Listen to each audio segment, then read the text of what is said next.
It's about 6:53. Time to get you ready for your Monday in the morning sprint. Caroline Flynn is live this morning at Spin City, a new cycling studio in Spokane. Mark Peterson has our first day of fall forecast, and Kelsey Morgan looks at the collapse of a company leaving thousands of tourists stranded this morning. But first, Spokane police investigating a shooting. No one was hurt, but officers found this pickup truck with what looked like it had its windows shot out. Witnesses heard about 5 gunshots near Salk Middle School about 5:30 yesterday evening. Police found 2 young men in the area matching the description of the shooters. They were both detained. One was released. The other was arrested for something unrelated.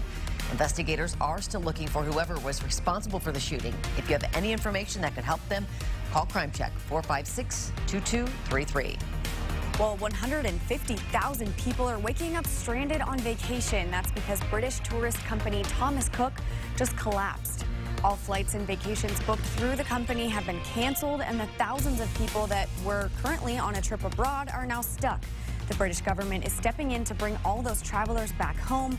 UK leaders say this will likely be the biggest peacetime repatriation effort ever.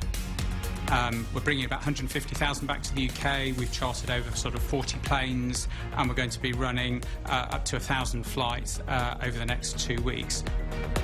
Bringing those tourists home is expected to cost the UK $750 million. As for why Thomas Cook folded, the company failed to secure $250 million it needed in emergency funding. It blamed the lack of income on a decrease in travel bookings. Now 21,000 Thomas Cook employees will be out of a job. Well, fall is here. The autumn equinox happened around 1 a.m. when the sun was directly over the Earth's celestial equator. The date of the equinox usually has 12 hours of daylight, 12 hours of sunlight, but this year, the day Spokane will see nearly equal daytime, and nighttime is actually on Wednesday. Yeah, there is no doubt that we've entered autumn. It feels a little autumn-ish. 66 will be our high today. That's below average. We're expecting to see, again, some sun and clouds. Then we're going to see cloud cover and showers to the north. That's going to happen throughout the night. Your 10-second takeaway, cloudy and cool to start your day. Gusty afternoon winds, so dress appropriately for that. Certainly as those kids head home, you can see those winds in excess of 15, 20 miles an hour. A car seat trade-in program at Walmart was so popular it had to end early. Starting last Monday, Walmart stores started accepting old car seats in exchange for $30 Walmart gift cards. Judging by this photo from the Walmart on Sprague, the program was a hit. Around the country, Walmart believes at least 1 million car seats were traded in less than a week. The company announced Saturday it had to abruptly end the program because of the overwhelming response. It was supposed to go until the end of the month.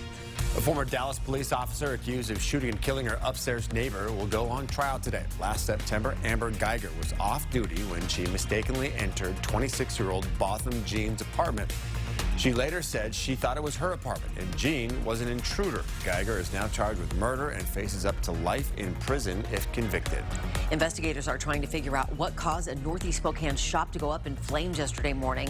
Investigators arriving around 5 in the morning found the fire had spread to 2 cars and propane tanks inside the garage were exploding. The fire was burning close to a row of homes on North Sycamore Street, but crews got it out before any of them were damaged. Nobody was hurt. A dog from Washington has gone viral. Jamie is a 4-year-old bull terrier from Seattle. She and her owner were visiting a friend's cabin on the Colville Reservation this weekend when Jamie spotted this broken trampoline. Her human, Anna, posted this video, which was then reposted by the official Instagram headquarters account. Jamie's video has now been viewed more than 10.6 million times. Coming up next on Good Morning America, new fears this morning about the spread of a rare mosquito-borne virus responsible for at least 7 deaths from Michigan to Massachusetts. It's an absolutely devastating disease. It can really strike anyone of any age. Eastern equine encephalitis has infected people as young as 5 years old. And it's a local story being talked about around the country. Coming up, a Deer Park woman will be featured on Good Morning America after she dropped everything to find her dog. I just know she was out there looking for me, and I wasn't going to give up, no matter what. Carol King explains the 57-day search that finally led to her being united with her beloved border collie. Well, there are some big changes you need to know about this week. They might impact your commute if you drive on Monroe Street Bridge. Starting today, 1 lane will be closed from the south end of the bridge to Riverside Avenue. That closure will last until Friday. Crews are expecting it to cause some backups, so they ask you to consider using another route if you can. Then come Friday night, the entire bridge will close for the weekend. Crews need access for a part of the construction project below the bridge near the library. The bridge will be completely blocked to all traffic starting Friday at 9. It will reopen in time for the Monday morning commute. What a story.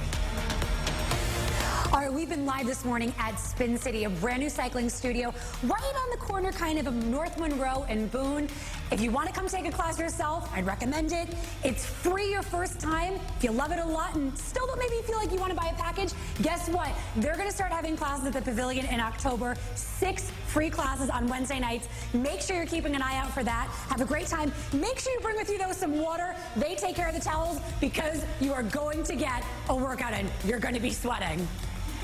HBO led the way last night at the Emmy Awards. The network took home 9 titles, including 3 for the limited series Chernobyl. Amazon Prime won 7 Emmys, and Netflix had 4. British show Fleabag won the Emmy for Best Comedy Series, while Game of Thrones' final season was named Outstanding Drama Series for the 4th time. It's an exciting morning for Frozen fans. Coming up next, it's the world premiere of the Frozen 2 trailer. Disney is revealing the new sneak peek on Good Morning America. The highly anticipated sequel hits theaters in late November. And tomorrow on Good Morning Northwest, we're cooking up fun for kids with a little help from our friends at the Blissful Whisk. See what's on the menu at their unique cooking classes designed just for little chefs and bakers, and how your child can get signed up. That's tomorrow on 4 News Now. All right, that sounds pretty cool. It is a mild start today. Take a live look outside, and again, commute is underway. We are going to see some cloud cover, then some sun breaks, and more sunshine tomorrow. 66 day 70 for tomorrow, and then we start to cool down. Boy.